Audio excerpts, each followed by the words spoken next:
We're live. All right, everybody. Man, I think I start the same way every week, Tori. I think I always say, all right, everybody. I mean, That's okay. what does that even mean? I don't know, but it works. Maybe it's not all right. And it's clearly not everybody. You just mean everyone who's here. That's right. Okay, everyone who's here. It is nice to have you today on our Substack Live conversation with Tori and I's friend, Tim the Doctor, Tim Miller. Woohoo! And I forgot to mention to you, Tim, but also for those tuning in, if you see me looking over, it's not like I'm doing other work. It's just easier to do some of the chat from my computer screen rather than the phone. So sorry you have to, see the top of my head or whatever periodically, but that happens. That is if we have chat. If we don't have chat, then Come on, people. Chat.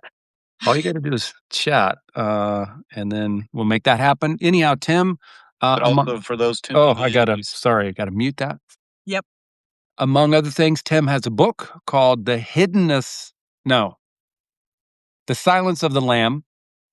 Great and title.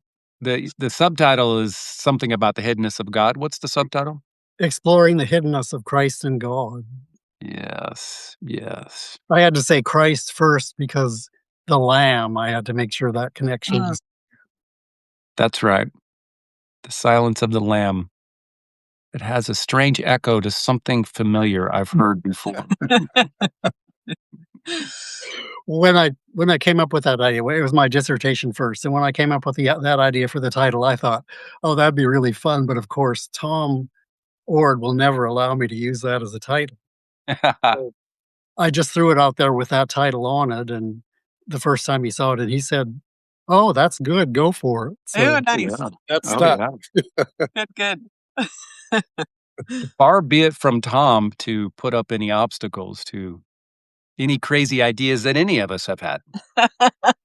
Well, he's amazingly open to having his ideas questioned, and I mean, he's really, really good at being open to other ideas and his own ideas, which are all really great. But man, push against a bit too. Sometimes. That openness piece cannot be overemphasized. I mean, there's probably, 50, 100, countless different little things that happen in all of our lives that help open us up to new ideas and thoughts. But one of the things I can remember is, I think it was in my very first conversation with Tom, which surprisingly, I didn't get to know him. By the way, folks, anyone joining, we're talking about Thomas J. Ord, the venerable opener relational theologian. Surprisingly, I didn't get to know Tom till a little bit later because we both come from the same tradition. We're about the same age and lots of same, mutual friends. But anyhow, I remember the first conversation I had with him, hearing him say, oh, I'm not sure I'm right, or something like that. I could be wrong. And it was it was just a different note in the context of the music I had been playing my whole life. It was completely out of tune. So it's so refreshing. Yeah. Not something you hear every day in Christian circles. No. And not in the tradition, because I come from the same tradition, but that willingness, right, to sit in a space and not be the authority or the expert, right? I think it's incredible, amazing. Yeah. And refreshing. Right. Jonathan, I knew you came out of the same tradition as Tom, but Tori, I didn't realize are you a Wesley? I mean, you came out of the Wesleyan. Yeah, I came out of, should I say the tradition? Sure. The Church of the Nazarene, which is Wesleyan, and a grassroots church, really, in southwestern Ohio, really grassroots, that thing, right? And lovely community and belonging and all of the things, just family. It felt like family, for sure, for all my years growing up until I left to go to seminary. And then seminary in Kansas City, really digging deep into that Wesleyan quadrilateral for the first time because it just wasn't taught at the grassroots level in the Church of the Nazarene. So, yeah, very much Wesleyan and loved that. Like, loved studying that and learning about the Wesleyan quadrilateral. And I was like, "Oh my god, this makes so much sense. Like, this is so cool." So, yeah, it was fascinating. How about you?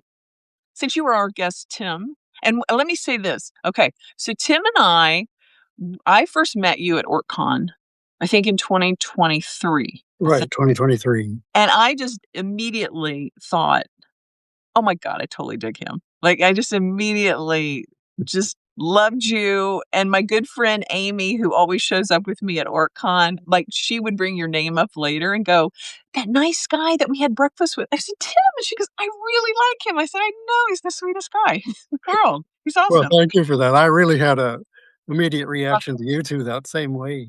Just Oh, loved yeah, you have an immediate reaction to Tori for sure. hopefully good. But what I loved this last WorkCon, my favorite, I think it might have been my favorite, thing of OrtCon was you on the podcast. And I sat there and I just loved your presence, your humor. I was surprised by you in the podcast. I cracked up at times and just thought there was such a depth, not only a depth theologically, but just this wonderful humor and openness that was fantastic. So thank you for that moment and that I got to be in the audience for that. Well, thanks. I was surprised too by the whole thing. I mean, I didn't know what to expect, and I'd never done a thing. I guess I had done one podcast with a group of people that Mike Brennan sponsored on Substack, and that was fun. But there were so many people in it that I didn't have to say a lot, so I was pretty nervous ahead of time. I didn't know what was going to happen, but once it got going, I felt pretty comfortable, and Josh is really good at running podcasts, so that was good. Mhm. Hopefully, Jonathan and I right now we can We can match that. I think I hope. Yeah.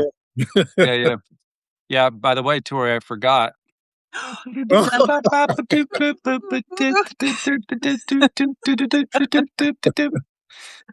We'll drop later as an episode. That's right, on the Off Canon podcast on all fine podcasting platforms everywhere, Yes. and maybe a couple of non-fine ones. Okay, I thought to get us going, so you have your doctorate and you're an author, and we certainly want to talk about your book and your Substack, but earlier this morning, I don't know why I thought of this, but I thought, I started thinking about you, Tim, and these are the 4 words that came to my mind immediately. So I thought maybe I'd mention these 4 words, and then you can decide which one to use to begin to tell your story a little bit, because we need to know who you are. Or maybe all 4, or maybe you will say, because you are the esteemed guest, maybe you'll say, "Jonathan, those are bad words. I'll choose my own words. Thank you." So when I think of Tim, I think of questions, sister, because I've heard you mention your sister, grief, and kindness. Questions, sister, grief, kindness. Tim, your job now is to give us your backstory with any one of those or none of those. Or all of them. Or all of them. Weave it together. Well, let's do sister. And it's really sisters, plural. Right. I have 2 sisters, Katie and Connie, and they're marvelous people, incredibly moral people. I mean, really motivated to do right in the world, but they have no sense of the presence of God and never really have. So when I grew up, I grew up Catholic, and I was really into Catholicism deeply. And the sense of family that you talked about, Tori, I really experienced that because I was also going to Catholic school that was connected with the Catholic church we went to. And so there were a lot of people I knew both from church and school, and felt, a little alienated at times from some of them, but really connected to others. So I had a very strong sense of the importance of faith. But my sisters, didn't. And nonetheless, my oldest sister, Katie, had to go away to college in a Catholic school. I mean, she chose to go to a Catholic college in Washington State, Gonzaga University. And her first year, she was required to take philosophy of religion class. So she came home that Thanksgiving, and she was sort of mocking the theology of religion class. And she said, basically, see how it justifies what I've been thinking all along about this religion stuff is just BS. She said what they got into this whole issue of theodicy and how can God be all knowing, all powerful, and all good, and yet there be so much suffering in existence. So she talked about, I'm summarizing, but she had a lot to say at that Thanksgiving dinner, and I was bowled over. So in the next few days, I became an atheist because of that. And so I came into agreement with her, and I stayed that way for about 6 years. And then I went to college and I started saying atheistic things to people and got some pushback by people who weren't Christians, but who just thought my arguments were too, that I was thinking they were too tight and I needed some pushback. So I sort of gradually moderated into agnosticism. And then my friends were also, this was 1970 to 1974 when I was in college. So there was a lot of drug use going on in college at that point, and I wasn't immune to that. So for some years it was marijuana, but sophomore year, a bunch of us tried acid 7 times. And that was, I tried it 7 times. I'm not sure how many times they did. And I love that term. I'm so glad, Jonathan, you put that in there. Wasn't immune to that. That's a great way to phrase that. And I like the fact that he knows it was 7 times. Exactly, he counted. Well, I know that because the 7th time it was really amazing. I had this profound, you could call it a spiritual experience, except it was triggered by a drug. So I'm not sure that qualifies, although lots of people would say it does. But it was such a profound sense of the unity of all things. So for days afterwards, and still a little bit, I can feel that everything is an analogy of everything else, that the whole universe, the whole of existence is just totally unified. It's just a really beautiful concept. And I was really feeling that deeply during that experience. So after I came down from that trip and then would smoke marijuana with my friends after that, in the year after that. Every time I smoked pot after that, it was a little hint of the acid trip coming through again, a little more intense maybe than I sort of wanted it to be. So not just, have fun, but also, this is really niggling at me a little bit. So that started feeling more and more like there's anxiety in it. So then towards the end of junior year of college, the anxiety started ramping up, and I made a terrible mistake of smoking pot when I went home and was with my parents for the summer. So I was smoking pot alone in my bedroom at home, and I suddenly had this huge anxiety attack, and I couldn't stop it. It went on for a couple of hours, and I thought I was going to die or have a heart attack or something. So I was just terrified. And then when I came down, I thought, "Whew, that's over. I'm never touching a drug again," which I haven't since then. But about a week later, no drugs. It came back, and I really had trouble dealing with it. At first, I didn't know how to deal with it at all, but I thought, I need some serious help here. So I got out my mother's Bible, and, the Bible was not emphasized that much in my Catholic upbringing, but I knew where the Bible was. So I went and got the Bible, and I read it through twice. Oh, wow. And then the New Testament 3 more times. Oh, my goodness. And that was over a 2-week period. And at the end of the 2 weeks, I thought, okay, I'm gonna believe. So I decided I would be, I believed it like word for word, literal. I was a fundamentalist, basically. So back at college that senior year, I got involved with a group that the guy who was our dorm leader guy who was a faculty. He had a Christian group, so I started going to the Christian group and met some really great people. And over the next 3 years of being fundamentalist like that, it really calmed me down. Plus, I found a bunch of other techniques on dealing with anxiety that really worked also, like doing square roots in my head and other things. That really does the trick for me. But It can. Good idea.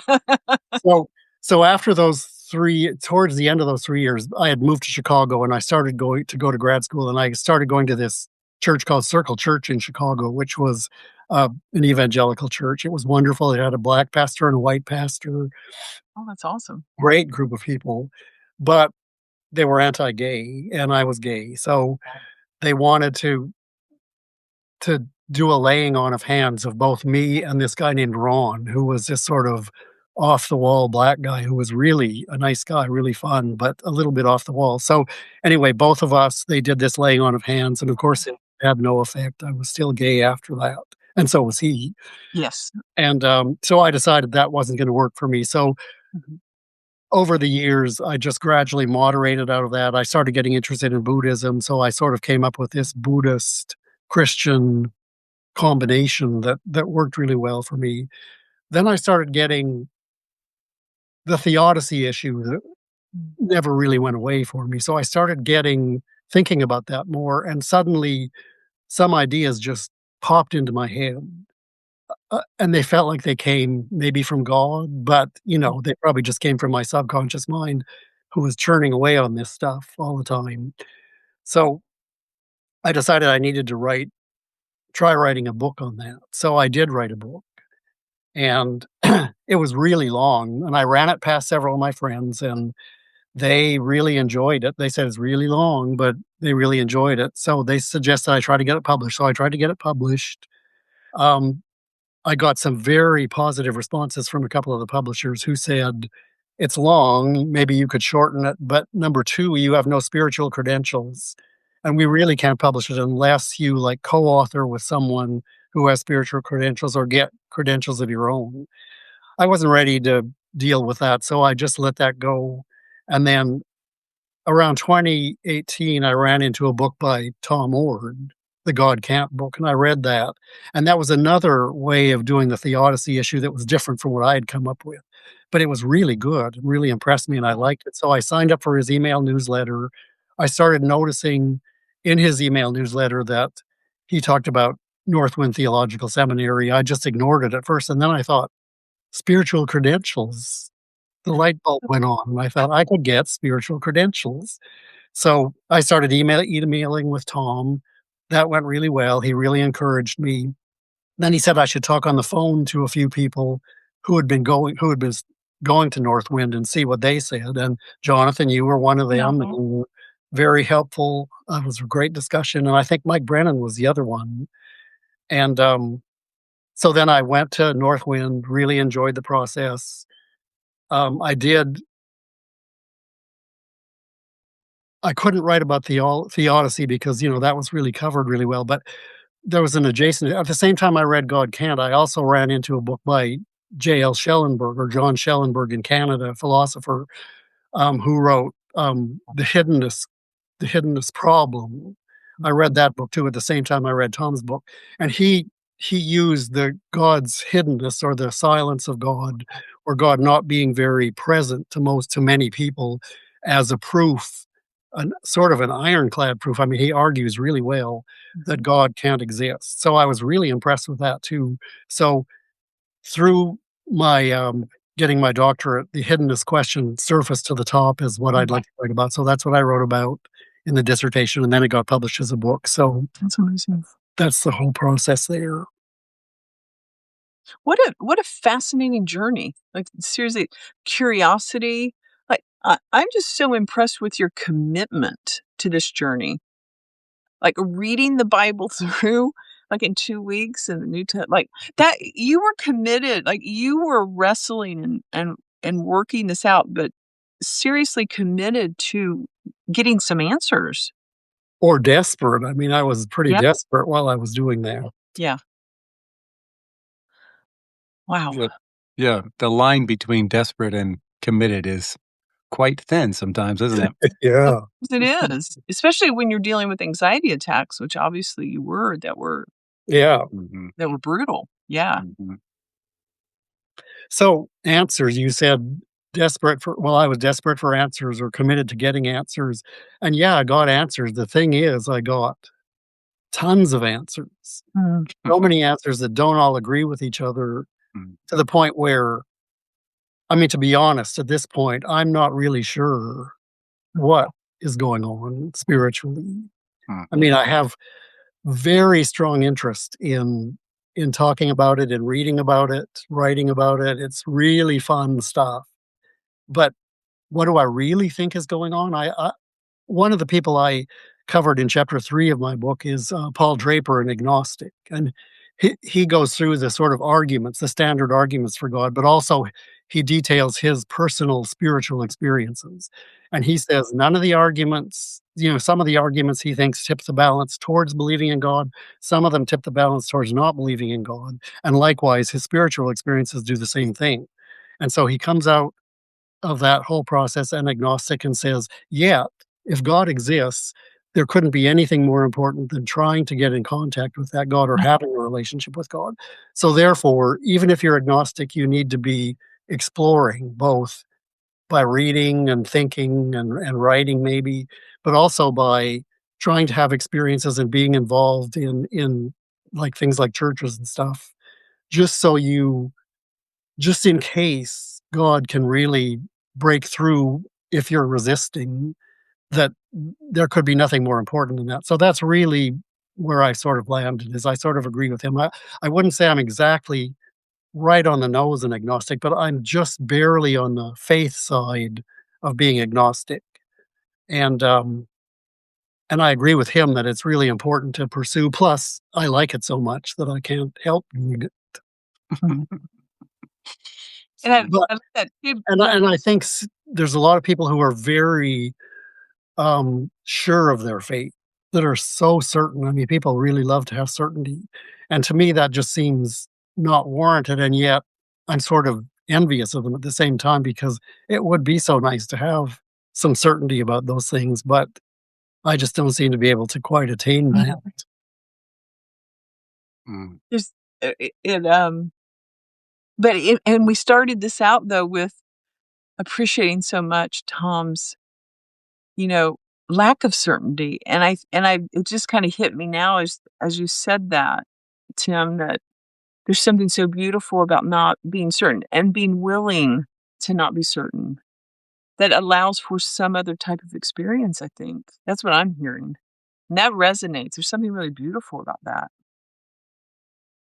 Well, and to tie it back to my sisters, both my sisters, way earlier in life, um, they say, I mean, like I said when I started, they're very moral people, and they're very convinced of their morality and doing things right, that's loving and right and so on. And earlier in their lives, they said they were open to believing in God, but they never felt the presence of God. They never experienced anything with God, whether they tried or just going along day to day. They never really experienced any sense of God's presence. So I thought that's the way it still was for them, that they're open to it. And if they ever did get a sense of God's presence, they would, come around and consider faith.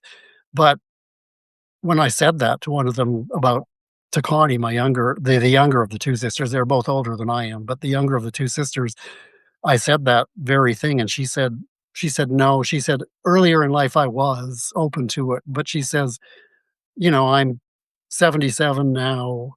God has never touched my life. I'm just, I think there's no God. I'm an atheist. And Katie, same way. So, it just seems, I mean, that's sort of like the Schellenberg argument that I cover in chapter 4, where he does the proof that because God is not in relationship with everyone, that proves there isn't a God. That really, I mean, they're sort of falling right in line with his argument. It's like, why, if they were open to it and God never really touched their lives, why not? Was it all their resistance? They don't seem that resistant to me. I mean, they're so open to the good. So anyway, that is perplexing. Yeah. Perplexing for sure. Yeah. What surprised you most in your research about the hiddenness of God?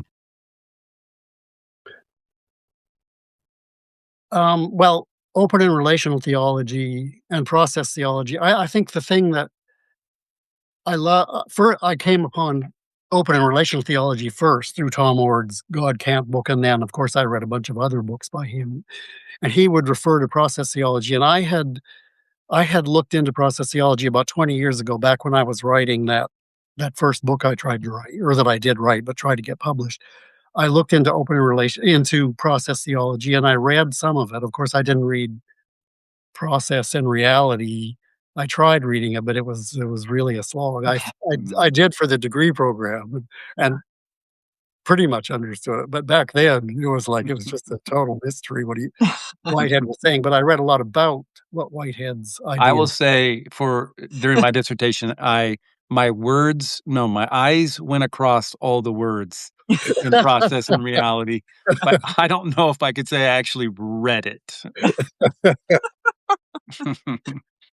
Oh, mercy. So back 20 or 25 years ago, I thought I didn't really like process theology. It didn't grab me. But this time in the degree program, when I got exposed to the ideas, wow, I really like it. I mean, I like open and relational theology really well, but process theology, some of those ideas really, I just love them. I mean, one of the main ones is objective immortality. For some reason, that really got to me. The idea that every experience we have, God stores in God's immense memory in full detail. So everything we feel, think, do, it's all stored there. And at the end of our lives, the whole thing is in there. And so whether, Whitehead wasn't sure we got an afterlife, that there would be a subjective immortality. And I'm not really sure how much I care if we don't get a subjective reality. I mean, for one thing, if I die and I'm not resurrected or there's no afterlife, I won't know, so I won't care. So that doesn't seem that scary. But even thinking ahead and thinking, do I want to live forever and ever and ever and ever? I mean, I remember as a Catholic kid sitting on the couch, and even though I believed it and I thought heaven would be wonderful, I was thinking forever and ever and ever. And I would start getting anxious and scared, even though it was supposed to be good. So it's like, I'm not sure about going on forever and ever. Maybe going on for a good little while would be nice. That's it. So anyway, I really like the objective immortality concept, and I use that a lot in the book. I make use of that concept in the last 3 chapters, where I sort of imagine possible ways the afterlife could work. Mhm, mhm. So I'd say that's the main thing but I do wanna ask you 2 a question too. Oh, Do as we would expect, because you do ask good questions. you feel like you've had episodes of sensing the presence of God real strongly in your lives? And what did that do to you if you did, or what did it do to you if you didn't? Mm, it's a good question. Do you wanna go first, Jonathan? I'm trying to think of specific moments. Yeah. I don't have well, how do I synthesize all of my many thoughts that you've just activated with one simple little question? My brain is lighting up. I think I'm really thankful that for whatever reason, I've been able to reconfigure what I think might be messages from God or experiences with God versus probably what they were coming out of my tradition, which they always looked a particular way and probably had to come from the Bible or could only happen to you on a Sunday morning, service or a revival service or whatever. And so somewhere along the way, I'm really grateful that I was able to reapproach all that and to recognize if there's a God, that surely, like, one of my things is that God is omnipresent. It's got to be everywhere. It can't just be somewhere and not somewhere else. And so then, kind of once that happened, yeah, I've been able to, I think I've had God experiences, but surprisingly, not as many transcendent as I would want, and not always in the churchy, religious ways. So let me tell you a couple of them, because I was thinking of this. I'm actually speaking a week from Sunday at a place, and I was thinking about just telling stories about these weird things. Awesome. Well, Great. one of the weird things, and I think I've written about it before in Substack, but and I won't go into full detail, but was at a gas station a few years ago. I'm standing in line at a gas station. Like, gas stations are not destination places. They are. That's true. You're there to, I don't know, I'm buying like some AA batteries and a bag of Doritos. I have no idea. I'm standing in line. The faint smell of nicotine, the fluorescent lighting. I don't want to be there. I'm in line. I'm just there. It's transactional. Get my stuff and get out. I'm about 3 or 4 people deep. Everyone's got the same thing. No one's really talking to each other. Like, let's make this happen, get in and get out. And all of a sudden, I didn't see it or hear it. I felt for a microsecond something to my right happen. And then I saw the person behind the cash register look to their left, and I just saw a look on their face of kind of being relaxed. And then I saw the people in front of me look, and this all kind of happened in just a second, probably. And my brain's connecting the dots. And then I looked, and there were 6 or 7, I started to say kids. They probably were, some of them were older, but they were mentally challenged people that had just gotten dropped off by the van. And they came into the gas station. And I am telling you, Tim and Tori, it was like a hot, humid day, and someone just opened the window and an ocean breeze came into the gas station. Wow. And I'm not like, I wasn't there to have a mystical, transcendent experience. I'm there to get I don't know, the batteries, But everything changed, and I saw the body language. People just relaxed. People smiled. People stopped. And those kids were so excited. They came in. It was a destination spot for them. They were interacting with people. They were picking up stuff to buy. And it changed in a second. It changed the environment of the entire place. And that happened in about 2017. And like in a lot of ways, for the last 9 years, I've been just trying to kind of like live from that experience. That I don't know, what else would you call that? I mean, there's a scientific way to probably talk about all the neurochemicals, or talk about, maybe even electrical charges and things that happen, and all that is true. But there was something really strange about the way that affected me and everything. So to answer your question, I think that I don't know what else to call that other than some layer upon layer upon layer of interaction that I think whatever it's love, and I think love is God. Yeah. Great. That's beautiful. I love that. I had no idea where you were going, and I loved that. Yeah, me neither. Yeah. So marvelous and surprising. Surprising, yeah. I like it. I'm thinking of, like, there were so many things running through my mind as you asked the question, Tim, and as you were telling that story. I think in the tradition I grew up in, specifically in Southwestern Ohio, in that particular church, I think for a long time I associated emotions, like an emotional response experience, as being God, right? That God was there. And I think it took me some time to begin to kind of put some distance between that, and to think through and give it thought and open up to another type of experience, right? That wasn't emotions based. Not to say that because I think God shows up in our emotions and who we are, we're mind, body, spirit, and all this kind of stuff. Like, God shows up in all those kinds of ways. When I was at probably the farthest away that I was from church was when I began work at a domestic violence shelter, an intimate partner violence shelter here in Dahlonega. And I was no longer in the church, and I had to walk away from PhD work, and I couldn't attend church because I came out as queer and all the things, right? There was this domino effect, and I was not part of any faith community, hadn't been, didn't want to go there, all the things. And I can remember being at this shelter, and to this day, what I will say is the women and children that I encountered, and it was mostly women and children, there were some men who we also worked with, taught me more about God and faith than I'd ever felt like I learned in church, right? And there was this one person in particular, I'm not gonna reveal anything that's about, like, disclosing who she was, but if I called up my friend Brenda right now, and I was the shelter manager, she was the case manager, we were the team that held down the shelter day in and day out and all the things. Wow. If we talked about this one client, I swear to you, if it was 6 months and we brought up this one specific client, the name, "Oh my gosh, I wonder how so and so's doing." I swear to you, she would call the crisis line, like, the next day, invariably. And what we said was, "Oh my god, I think so and so is Jesus."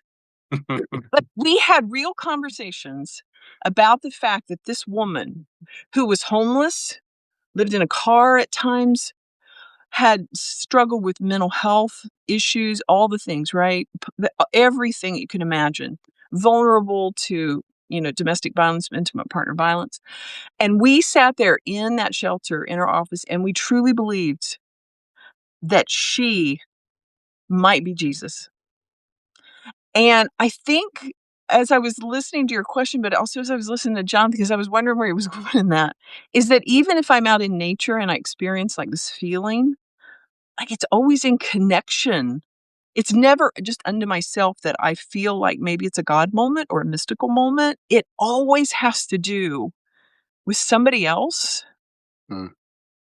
or being connected to nature or my dogs. Like it's never solo. And I think I kind of thought that maybe earlier when I was younger, but I don't think I think that anymore. It happens in community, at least to my mind, in my experience, is that it feels like there are people and places and grass and trees and dogs and cats, right? And flowers that's God. Yeah. Because I was going to ask you, Tim, like when you brought up your sisters, I was going to say, like, as you think about them now and where they're both saying, no, I'm not going on that journey of faith, or I'm like, I don't need to go there. I was wondering for you, is that as you think about them, do you see God in them and how that relationship, or do you have experiences with them where you feel like something of God there? Well, I'm not that's an interesting question. I'm not sure I'd put it that way. I mean, I love them dearly. I mean, and I respect them so Oh, no. both of them in many ways. I mean, the oldest one, Katie, well, they're both, super smart, but Katie is like way smarter than I am. So I'm in awe of that, but also her and for both of them, their commitment, as I say every time uh, today that I've talked about them, their commitment to doing the right thing and their commitment to rightness and goodness is so amazing, and I really am in awe of that. Yeah. And I do love them dearly. And since I believe that if there is a God, there's God is in every person. Of course, I think God is in them.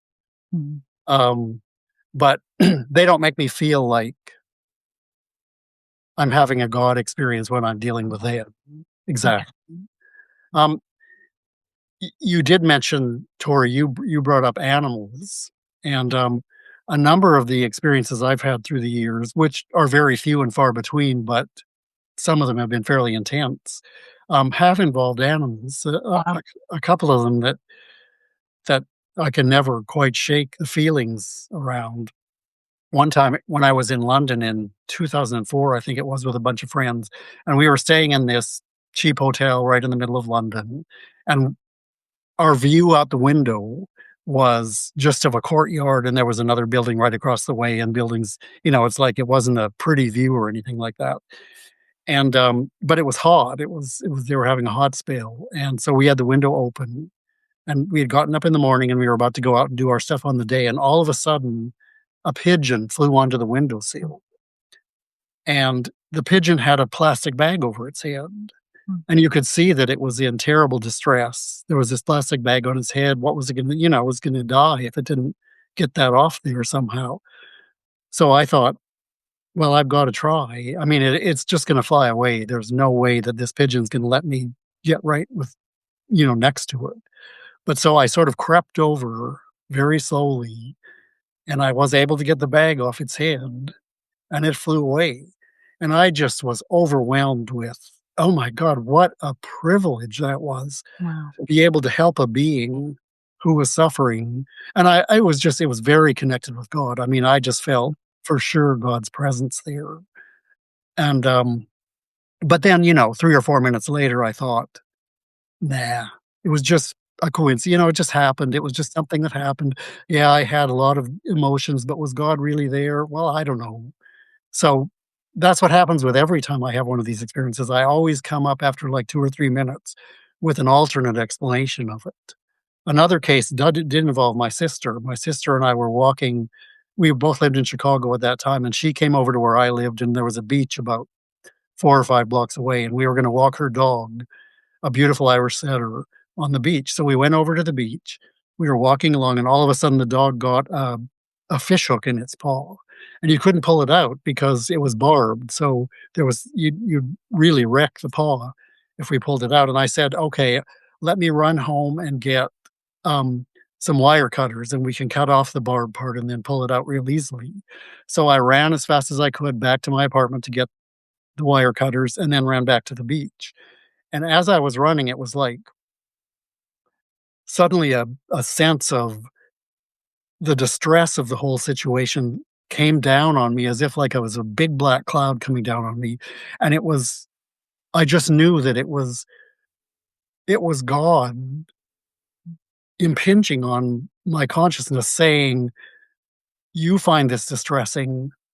Every suffering that happens in this universe, I feel incredibly deeply, Oh, wow. way more deeply than you possibly could, and I'm giving you a sense of what I'm feeling right now." So, I had that feeling as I ran back to the apartment, as I ran back and we got the hook out and everything was fine. So, I was really bowled over by that experience, by the Wow. depth of it. I mean, I don't think I'm that capable of having emotions like that. But then, of course, afterwards, I just thought, no, it was just, it was a hard situation, and who wouldn't feel these strong feelings of distress when a dog that someone you loves deeply, was going through such distress. So, I don't know what to make of it in the long run, but I do chalk that up as one of Mhm. the times I've had a sense of God's presence. Well, It also, is. Beautiful. Beautiful, though. right. Well, also, what strikes me is so we all have these interesting, weird experiences. We're not sure what to call them. It that is not out of character with some of the stories we see in the New Testament with Jesus and different things that happened. And at one point, he says, "Stop looking," or a couple of different times, "Stop looking for signs." Yeah. He even calls people looking for signs as wicked at times. And I think it's just because he knew, which, by the way, probably means the three of us are wicked because we've spent our life looking for signs. Um, but also, like, you can interpret signs from a lens of faith or a lens of doubt. Yeah. At the end of the day, what I think is that we choose, and so it makes complete sense that for a moment you think, "Oh, yeah, that's God," and then a moment you're like, "Oh, I don't know if it is." At the end of all, you still got a choice to make, and it feels like no matter what the sign is, the human condition is, I'm still wondering if it might be something else. Okay, well, I'm going to move forward anyhow with kindness and goodness and love and try to do the next best thing. And so, Tim, for you, all the stuff you've been through, I mean, I think that that's what you're doing. I'm not saying that you're saying that's what you're doing, but I think by watching your life that is what you're doing. And Yeah. and that sometimes that to me means more than the preacher who stands up and tells us all about the amazing mountaintop experience that they had, that they, now they have proof. Okay, whatever. Yeah. I mean, I think you're exactly right about faith. It's like that Paul Draper, the agnostic, said. It's like nothing really tips the balance either way. Quite, it's like right in the middle. It's uncannily in the middle, so that you have to make a choice. And Jesus in the New Testament, like you say, talks about faith and how essential faith is, and that's it. I mean, nothing tips the balance. You have to make the decision. And it's just very uncanny that it's like that, that it's so balanced. I mean, it's eerie. Think about, just reminded of the resurrection story.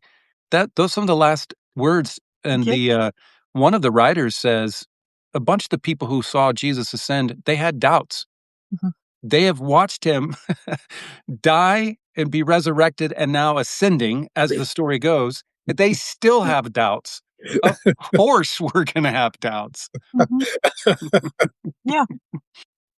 I go, if I could only have seen Jesus resurrected, I would have been better than all the disciples, right? It feels so human, right? And we don't often talk about the discipline of faith, maybe, and walking in doubt, and how that feels so normal, that feels so human, that feels so realistic, and that it's okay. Yeah. I'll tell you that ascension story always does make me feel a little bit doubtful. Because I mean, the resurrection, okay, the ascension. I mean, too much. No. What sense does that make? I mean, Jesus going up into the sky, is he going to go out into outer space and float around the moon? I mean, it's like, given the view of modern science, it's like something else must have happened, not rising into the sky. It just seems to me. Yeah. Like a rocket, man. Or like gradually getting more and more transparent and then disappearing and not being there. Okay, that makes a little more sense to me. But yep, for whatever it's worth, like I'm not saying this is right. I'm not saying it's wrong either, but I frequently think of Levellier blinds right behind me and the kind behind you, and like there's an alternate universe, and or alternate, not universe, but a dimension, a space, and that Jesus just kind of just did this and slipped in, and not only that, but that it's an intercarnational space, like it's a breath of heaven kind of a thing, like the sound of whatever that dimension in kind of reaches me, and it motivates me, and somehow I'm interacting with it. So I'll even notice sometimes I'll be doing that. If people are watching me, I'm like, I'm trying to get through the Levellier blinds, man. That's awesome. Figure this crap out. Like, what's so fascinating about that is, if we look, I come from like the Welsh, the Scottish, Irish, that Celtic strain, but in so many Celtic stories, right, there's a liminality. Liminal, yeah. These portals, like if you look back, and right now I'm on this kick of Welsh fairies and everything, which sounds interesting, but it's totally part of this heritage, this Celtic heritage. Yeah. But these different portals into these other worlds and that thin veil, like, that's so fascinating, because that's just part of Celtic, sensibilities and history and everything else. I love that. But I'm always going to think of those blinds now. I'm not. That's it. The portals and the what is it? Levellier blinds? Levellier blinds, yeah. Just pulling the blinds, just trying to get through. Yep. We're going to be walking in the woods one day, hiking, because we all hike, and we're going to see some Levellier blinds, like just in midair, like hanging there. It's possible. That might be the sign, like you're at the end of whatever the journey is. The moment of death, yeah. Yeah, that'll be all right. I'm ready to see some Levellier blinds. That's fine. Hey, before we go, can I ask you my working threefold scenario as a Christian, as someone who still cares about what the scriptures say? What I think might be happening, what the Bible is telling us might be happening in the afterlife, and I wonder if they if you relate to them, comport, is that the right word? If they comport with what you're thinking, Tim. And I'll be brief. Well, I'll try to be brief. But one scenario I think the Bible speaks to is certainly like there's immediate, upon cessation of breathing, you're immediately into paradise or something. The famous verse, Jesus on the cross with the thief says, "Today you'll be with me in paradise." Right. There's another thinking that certainly the idea of going to sleep. The Apostle Paul talks about that. We're going to, upon cessation of breathing, we're going to go to sleep, and then on the day of the Lord, or on Christ's return, whatever that is exactly, we will all wake up. And the third is, what is the third one? I think the third one is, I started to say something like purgatory.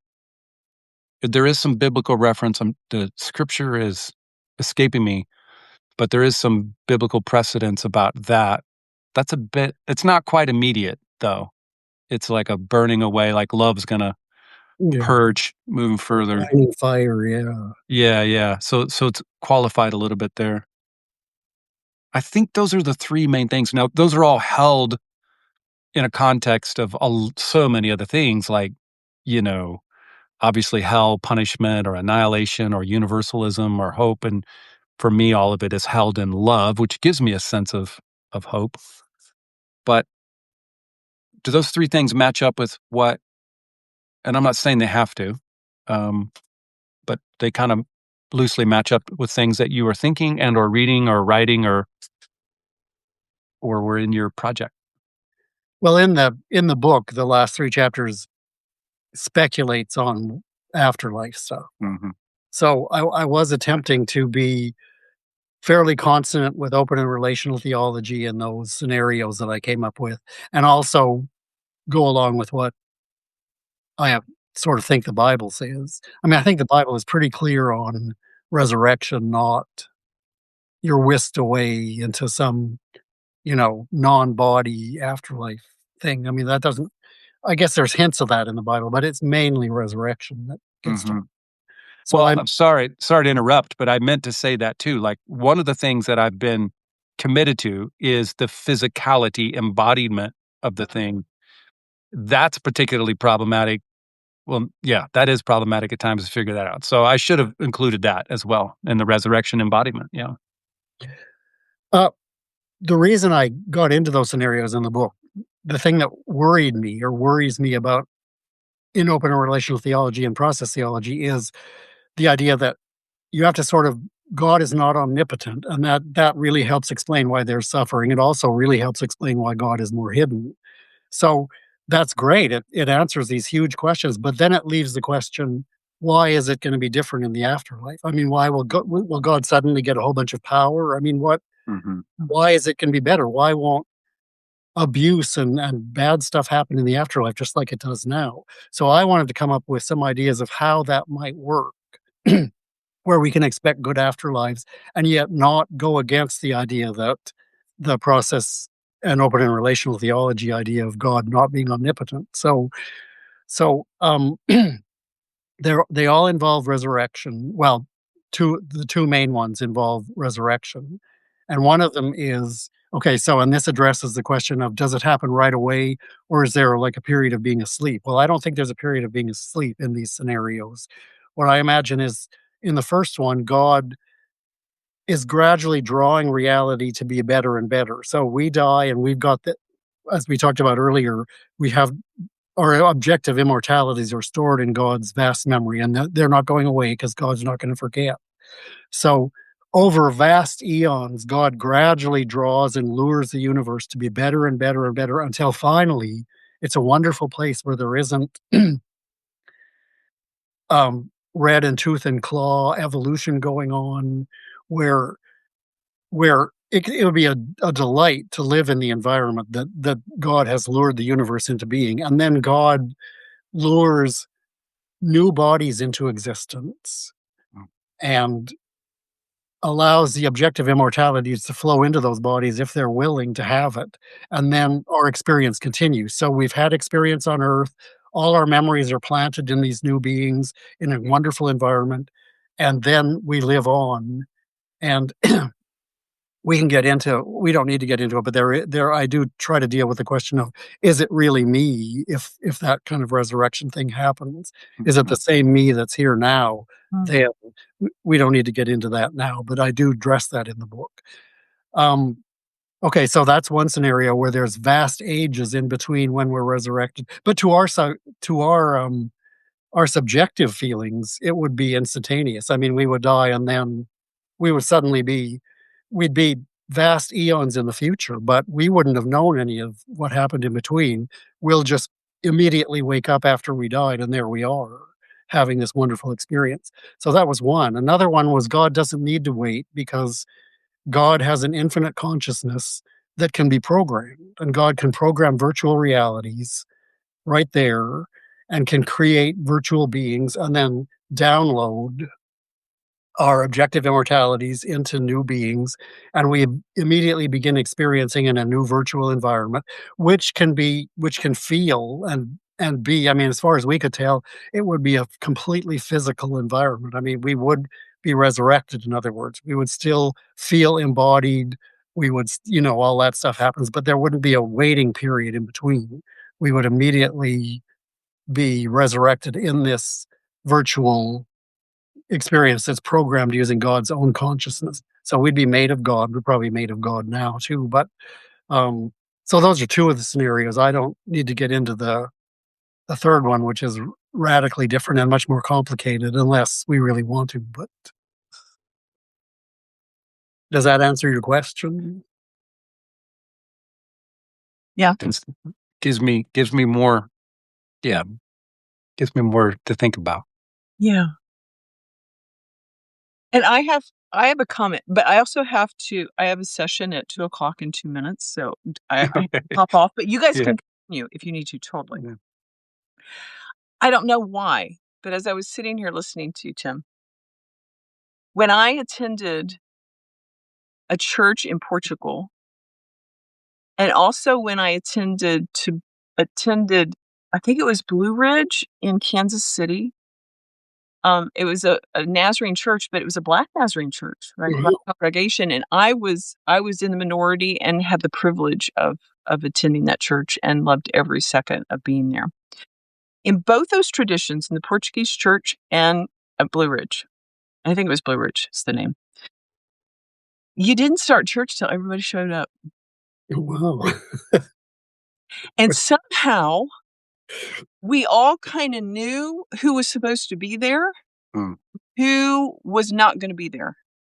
Wow. We were connected and tied together in such a way that you knew what was happening in people's lives outside of that service on Sunday.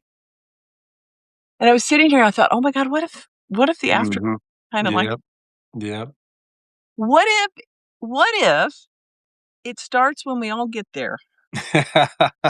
And I sat here and I thought, oh my God, that feels so good. There's something so beautiful about that collectiveness in that community, because that willingness to wait on the other when I was at Blue Ridge, I had never fathomed that, right? In my little church, it started at this time and you did this and it ended this time, and no, time didn't matter. It was about who was showing up, and it was about the community and the collective and being sure we were taking care of one another and watching out for one another. And for some reason, that feels a heck of a lot like heaven. And I think I might be all for that, right? Like that kind of afterlife, like, oh my God. It was beautiful. It was such a beautiful idea. And I return to it often. Yeah. So I don't know why that came to me, but I thought, wow. No, that's great. It's not Chronos time. It's Kairos time. Yeah. And both are important, but Kairos is what we're all really living for. So yeah. It all starts when we get there. Okay. Well, Tori answered our questions, Tim. I'm glad we had this discussion. Yeah. Thanks so much for joining us. I hope people subscribe to your channel. Remind me, is it just Tim Miller, or do you have a name for it? Our Evolving God. That's right. Our Evolving God, and people should see it on the screen here, but if you're listening to this later, you can search for that on Substack. You can find Tim's book, The Silence of the Lamb. and follow all the interesting stuff that he's doing. Absolutely. And can I say this? If you're showing up here at 2:00 for who I advertised on Instagram for the Reverend Dr. Otis Moss III, he is rescheduling. He's not feeling well. And Tim was so gracious to bump up his time and be with us today. And we were thrilled to have him. It was a lovely conversation. Yep. Thank you so much. Thanks. It was great. Yeah. All right, everybody. Thanks a lot. Thanks, Tim. Thanks. Bye. Bye-bye.